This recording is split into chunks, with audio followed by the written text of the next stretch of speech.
We will go straight on to the wonderful Mark Walmsley, who is one of our members, and he has relatively recently joined, I suppose, the last 6 months or so. What I love about a lot of our members is they come with baggage. It's good baggage, though. He's come with his own network. So Mark is the founder of the Arts and Culture Network. And we have one or two other members that have got huge networks as well. And Mark comes from that place, as the name suggests, from art and culture. That's not necessarily his day job, but that's his passion and his love, and he wants to help them as much as he possibly can. So I'm going to hand over to Mark now so he can do our Connect to Me slot, which means he's going to share a little bit about himself, a little bit about what he's passionate about, and hopefully share a little bit of something that might be useful for you guys too. Over to you, Mark. Thank you so much, Jill. Can you hear me okay? Perfect. That's very kind. It's very kind of you to invite me to do this. Jill is a member of the Arts and Culture Network. Rama, who was here earlier, Harold and Kat, I think, are full members. So I'm Mark Walmsley. My background started in music and then into brand and marketing. And I set up the Arts and Culture Network in 2010 after LinkedIn allowed us to create groups. And I promptly forgot all about it. It grew on its own on LinkedIn. I did a talk on a marketing podcast recently, and I was asked for 3 words that describe my strategy for building a community of over 160,000. And I said negligence, ineptitude, and procrastination. There's probably a blog post in that because it grew on its own. And by the time we got to lockdown, we'd had 18,000 members, and none of whom had met or spoken or got together. So I decided to take it seriously, and I was hosting meetings rather like this, which we continue to do, to allow our members to collaborate and get to know each other. And it took off, really. It's just me and Isabel on a Friday. We're much bigger on the outside than we are on the inside. And there are 3 levels of involvement. There are the LinkedIn groups, there are the events, and then there is the full member option, which is £10 a month, which comes with promotional benefits. So that's where I come from.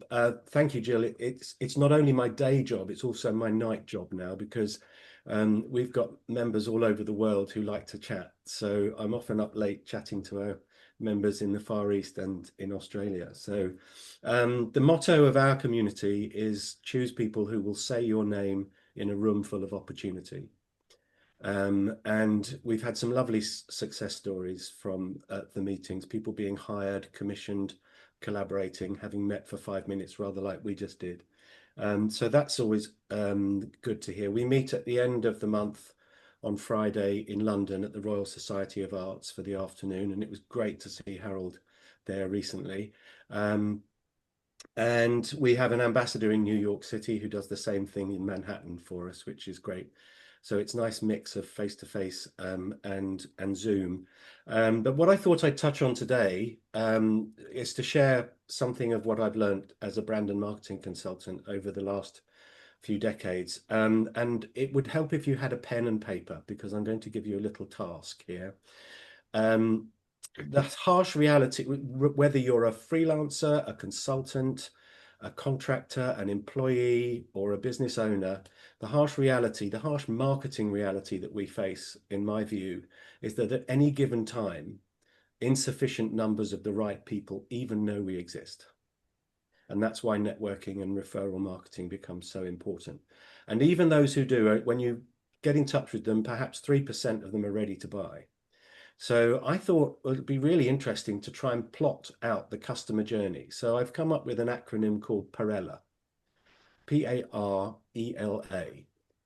Some of you may have heard me talk about this before. I did a talk recently on this.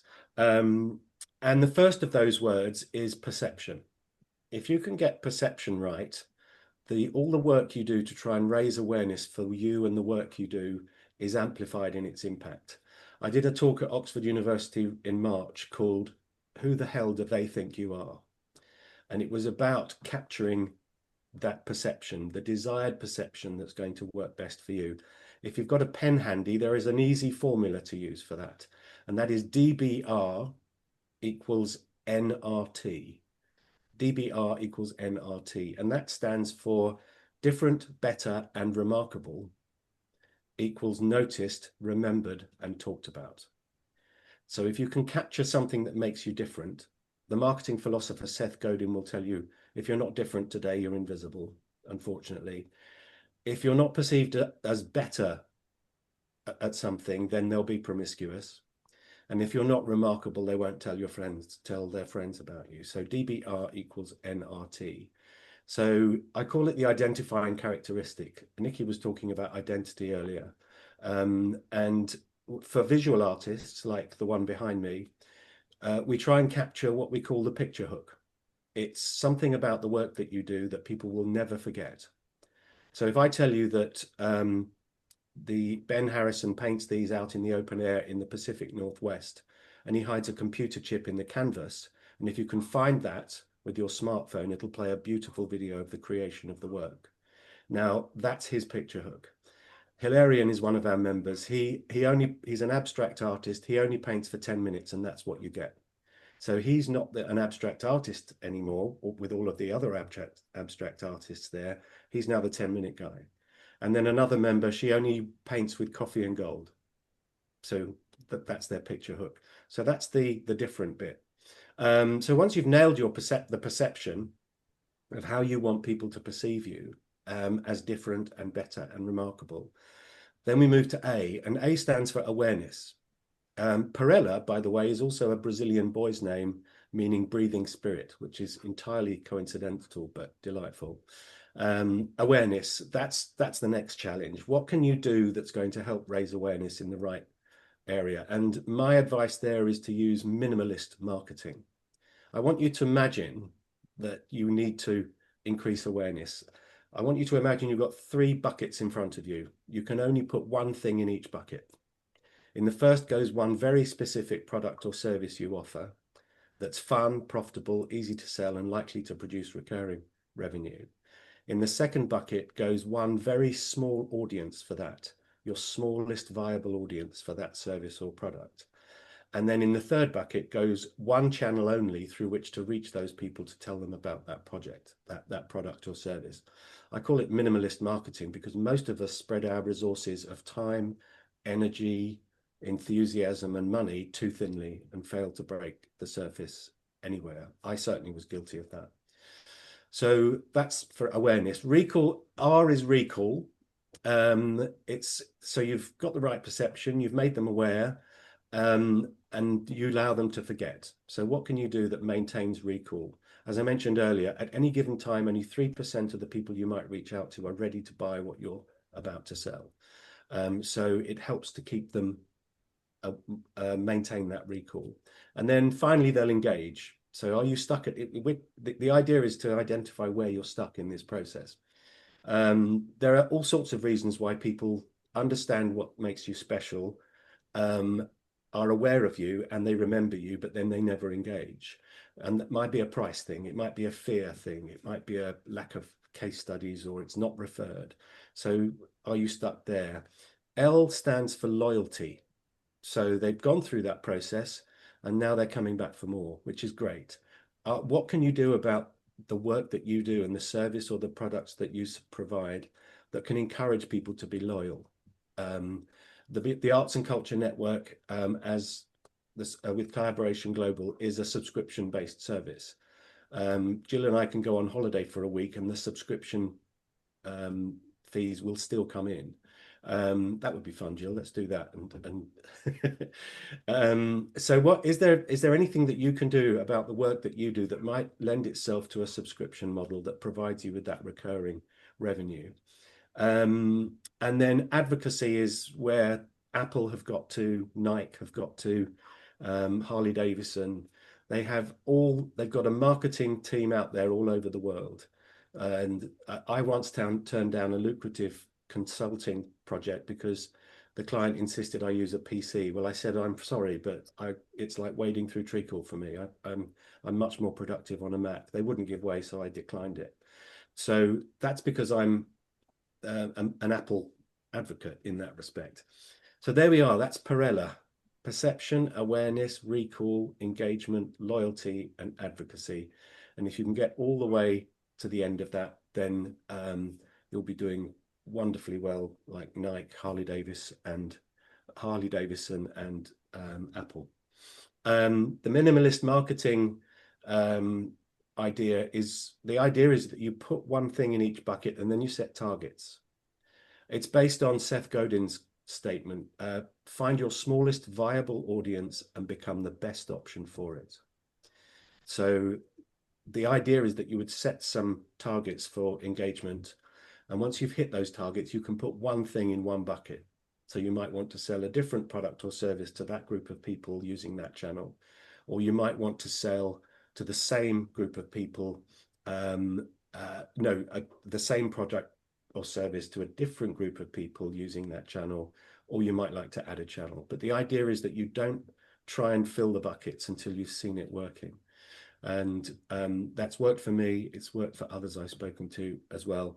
On final note, if I may, Jill, the Arts and Culture Network is, while we have 160,000 members across our 8 LinkedIn groups, with 150 asking to join every day, we only have 300 full members. And nevertheless, we managed to donate some of our membership revenue. I call it collective democratic philanthropy. The idea is that all those £10 each month go into a pot, and our members can nominate good causes they think we should support. So to date, we've found accommodation for 7-year-old orphans in Uganda, in a street dance group in Uganda. We contributed to one full member's cancer fundraiser, and she's doing great now. She moved from South Africa to Canada, effectively negating her medical insurance, only to find out that she had a rare form of breast cancer. So we were able to support that. And one of our members was left unpaid by an unscrupulous promoter in Germany, so we contributed to her legal costs and she got the money back. Sadly, the Arts Council wouldn't support any of those 3, but they were equally important to those people. So by 2030, we should have 2,000 full members, and that's more money than I need.